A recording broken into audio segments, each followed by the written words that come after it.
Olá, estamos começando o Informativo Cidade de hoje. Governo bate cabeça na reforma da Previdência. Notícias falsas aumentam violência no Brasil. Governo federal prepara pacto com os municípios e estados contra a violência. Michel Temer solta após 4 noites preso pela Lava Jato. Esse e outros assuntos você vai ver agora no ar no Informativo Cidade.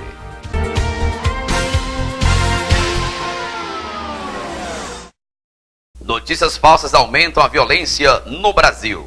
Representantes da sociedade civil e parlamentares afirmam que o aumento da violência no Brasil e no mundo tem sido incentivado pela divulgação de notícias falsas. O resultado disso é a perseguição de lideranças de direitos humanos. O alerta foi feito em ato que homenageou o Dia Internacional do Direito à Verdade.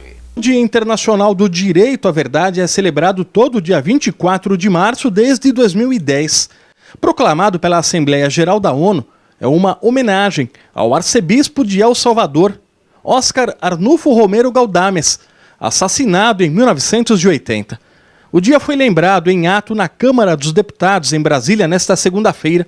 Parlamentares e lideranças de movimentos da sociedade civil organizada afirmaram que, no Brasil, a data tem um significado especial em 2019, com a ascensão de um governo eleito com o apoio de notícias falsas, as chamadas fake news, situação que tem levado ao crescimento do ódio, das perseguições e das retiradas de direitos. Uma política pautada na morte. E isso significa que nós estamos vivenciando um período de muito ódio, de muita construção mítica, que é um período de negação da própria memória. Eles querem agora rever a lei de anistia, né? Para poder estar dizendo que é preciso rever a reparação, que é preciso repensar, rever a história de acordo com as botas e baionetas e não com os fatos. No momento em que nós temos um presidente da República que exalta um período ditatorial, que exalta a tortura, e se torna ainda mais grave quando, há poucos dias, às vésperas, né, do Dia Internacional do Direito à Verdade e dos Direitos Humanos, o nosso ministro da Casa Civil, né, ministro-chefe da Casa Civil, faz justamente uma saudação aos tempos de Pinochet no Chile, dizendo que Pinochet precisou dar um banho de sangue. Marielle Franco mais uma vez foi lembrada. Para a viúva da ex-vereadora do Rio de Janeiro, ela foi vítima de um país em que falar a verdade se tornou quase uma sentença de morte e garantiu que a luta não vai cessar. Não resta dúvida de que foi um crime político e é vergonhoso a gente passar de um ano sem saber quem foi que mandou matar Marielle, quem articulou isso tudo. É, sem dúvida, um grave atentado à nossa democracia. Alexandre Conceição, do Movimento Sem Terra, o MST, falou sobre o aumento das mortes no campo. A vítima mais recente foi Dilma Ferreira da Silva, de 45 anos. A líder do MAB, o Movimento dos Atingidos por Barragens, foi assassinada em sua residência, na região nordeste do Pará, na última quinta-feira. Foi assassinada porque lutava pela verdade, lutava pelo acesso à terra, pelo acesso à água, pelo direito de poder produzir. E nós queremos que a justiça seja feita, e que essa justiça seja feita através da verdade, que a justiça investigue o assassinato da Dilma e puna, porque não basta só fazer a investigação, tem que punir. Vai fazer 23 anos do massacre de Carajás impune e, portanto, a violência, quanto mais impune, mais a violência aumenta. E isso é culpa do Poder Judiciário. Governo bate cabeça na reforma da Previdência.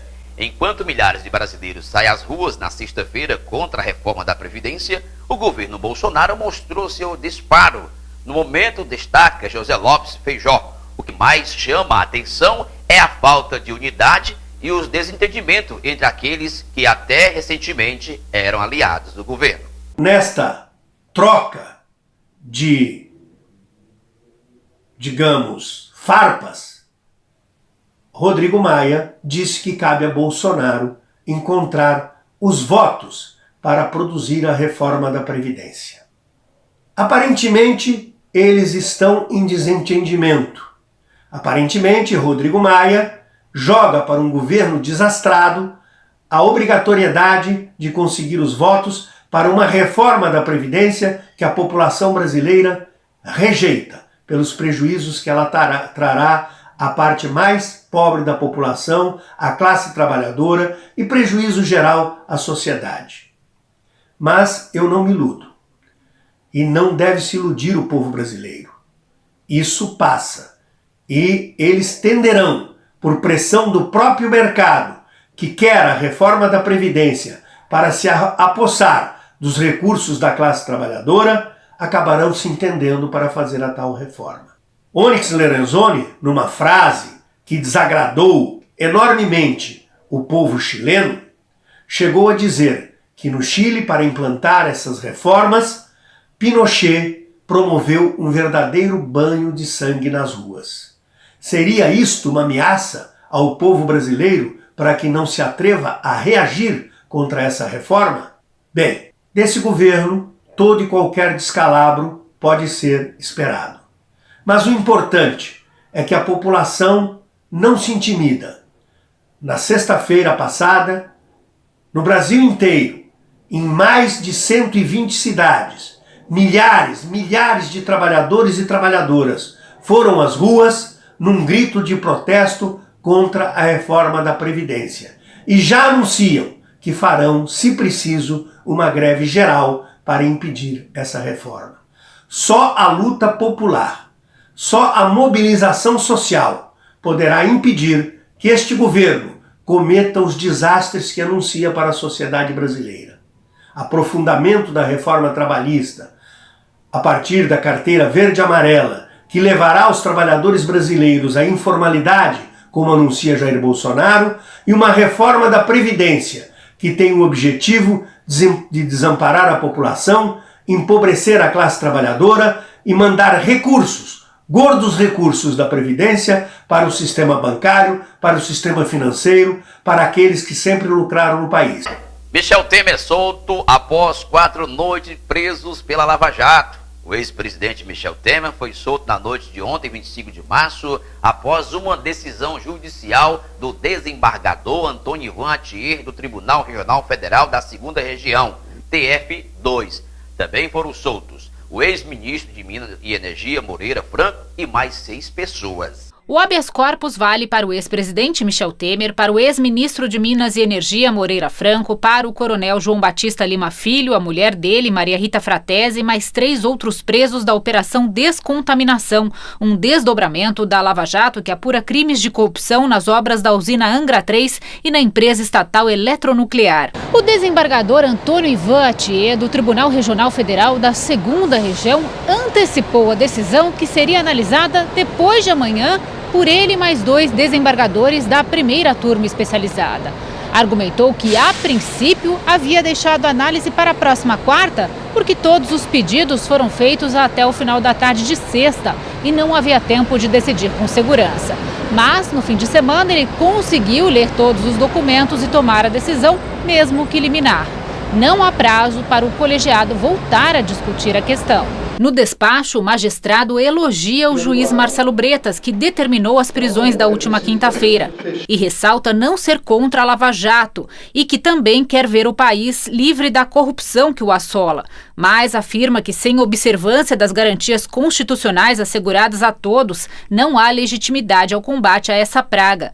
O desembargador diz que os fatos descritos na operação aconteceram há 4 anos e que Temer e Moreira Franco não ocupam mais os cargos públicos e, portanto, a necessidade de cessar a atividade ilícita, um dos argumentos da prisão, simplesmente não existe. E acrescenta, mesmo que se admita existirem indícios que podem incriminar os envolvidos, não servem para justificar prisão preventiva. No caso, eis que, além de serem antigos, não está demonstrado que os pacientes atentam contra a ordem pública, que estariam ocultando provas, que estariam embaraçando ou tentando embaraçar eventual e até agora inexistente instrução criminal.